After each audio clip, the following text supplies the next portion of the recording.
Blessed Sunday, everyone! It's another day and another vlog.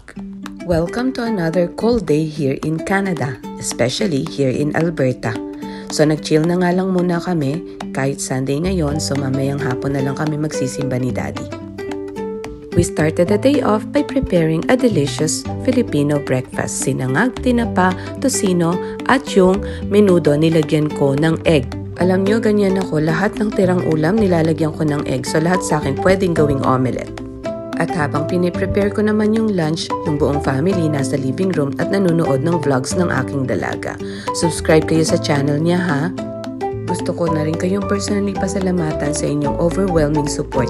38,000 na tayo at still growing. At nandito ako para i-help naman kayo para sa inyong mga content creation. Sana yung mga videos ko nakakatulong, ha? At ayan nga, after kong lutuin yung ating tanghalian, ay naglinis-linis na rin ako. So today, ang target natin, ang project natin ay yung sink. So nilagyan ko ng baking powder, and then eventually nilagyan ko ng vinegar, tinakpan ko siya for a few minutes, and then nag-run ako ng hot water. Kayo, how did you spend your Sunday?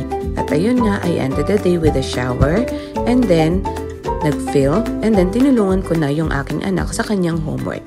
Yun lang muna for today. See you again tomorrow.